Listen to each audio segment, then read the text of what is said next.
Bientôt, un bâtiment ultramoderne de l'Institut national de formation professionnelle sortira de terre sur cet espace. Nous sommes au croisement des avenues entre Ogungandu et Mandrandel. Ici sera érigée une construction moderne de cette formation professionnelle susmentionnée. Ce mardi 25 juillet 2023, la ministre nationale du Travail et Prévoyance sociale, en présentiel de l'autorité provinciale du Lualaba, des membres de son gouvernement, des autorités de l'INPP et des représentants de l'ambassade de la Chine à RDC. Le chant patriotique de la RDC a ouvert les assises.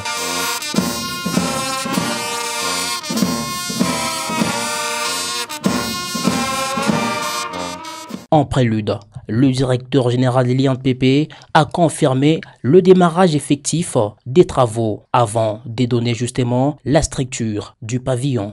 En effet, dans sa réalisation, il sera érigé en ce lieu de Mandrandel un complexe de 9 bâtiments modernes constitués principalement de salles de formation pour divers métiers, essentiellement dans le secteur minier, des locaux pour machines, des ateliers et laboratoires géologiques, des bâtiments administratifs servant de bureaux, des dortoirs avec une capacité d'accueil de 200 stagiaires et formateurs, hommes et femmes.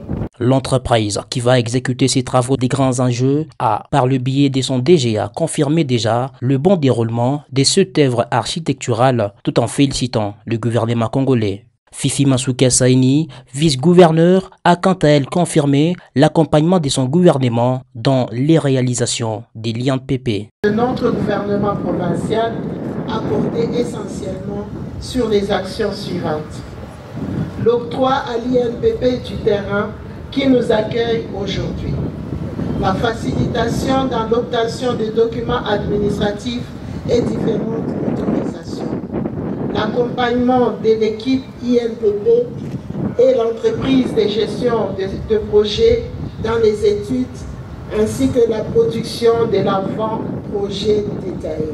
Le pesant d'une formation de qualité dans une nation a été donné par la ministre du Travail tout en faisant marque de la participation de la population dans la formation. La formation professionnelle étant un outil d'équité et de justice sociale, nous lançons ici un appel à la population lualabaise de s'engager dans l'acquisition de compétences qui lui permettront non seulement de sortir de la zone de vulnérabilité, mais aussi d'être compétitive sur le marché de l'emploi et d'accéder aux nouvelles opportunités économiques.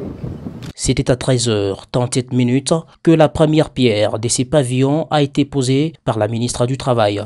C'est pour relever le défi futur que ces projets a été lancé à la population du Lualaba de s'engager pour une bonne